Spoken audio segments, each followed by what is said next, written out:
let's shift to another subject. I'll call it agrigenetics, the dark side of genetically manipulated food. Is that a panacea for mankind or another Pandora's box? Genetically altered corn. Here's a disturbing case study. Starlink is a proprietary corn spliced with a powerful toxin, Bacillus thuringiensis, or commonly called BT. The controversial Cry9C variety is 50 to 100 times more potent than any other BT-spliced insecticide. Critics warned unfamiliar foreign proteins could set off dangerous food allergies in humans, with symptoms ranging from fever, rashes, and diarrhea to anaphylactic shock and even sudden death. The FDA approved it only for animal feed. That sounds safe enough, doesn't it? Starlink corn has not yet been commercialized in any country other than the U.S. Well, this is a U.S. case study here. Kraft, the largest food corporation in America, had to recall 2.5 million boxes of corn tacos. The USDA recalled all Starlink corn on 350,000 acres planted across the United States. Over 400 brands of tortillas, shells, tostadas, chips, recalled from thousands of supermarkets throughout the United States. The largest food processors, Kellogg's, ConAgra, Archer Daniels Midland, and Tyson, shut down their grain mills. Avantis, Kraft, Safeway, Mission Foods, Western Family, Shaw's, Food Lion, Randall's, Kroger, Albertsons, and so forth, plus the grain elevators and farmers, face several $100 million in losses. More than 28,000 truckloads, 15,000 rail cars, and 285 barges of corn tested positive for Starlink.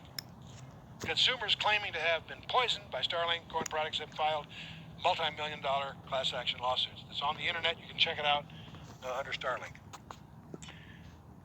Now let's talk a little bit about the international picture. The leading international producers of genetically engineered crops. The United States, 74%, Canada, 10%, Argentina, 15%. Economic sanctions could threaten a meltdown of the entire global free trade system in the minds of many.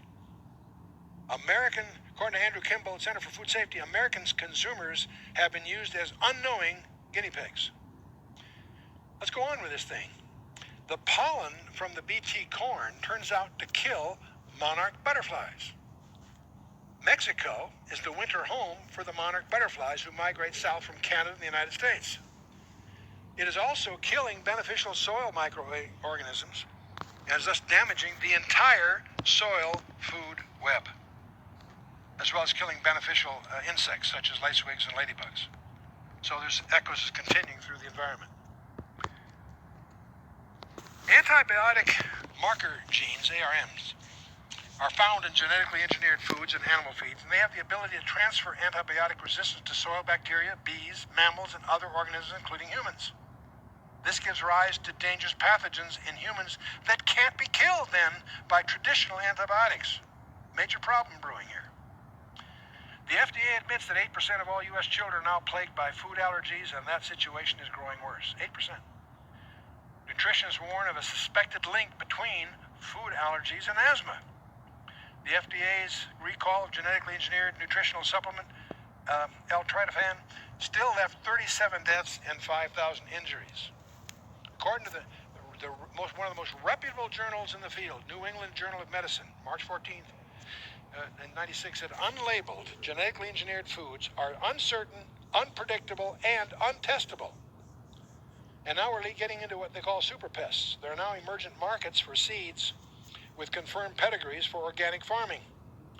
Crop pests, beetles, bollworms, and corn borers, will inevitably develop resistance to the widely cultivated BT splice crops, creating super pests that could overwhelm organic farmers and could make organic agriculture more difficult, if not impossible.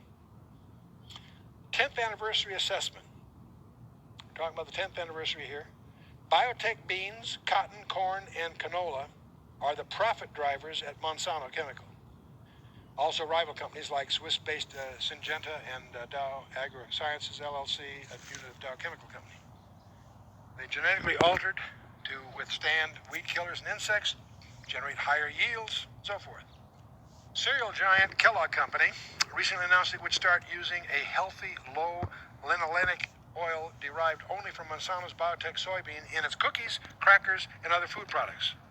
Less than 2 weeks later, rival Kraft Foods, the world's second largest food producer, said it would stop supplying all genetically engineered food products, including additives, to China due to a lack of market acceptance.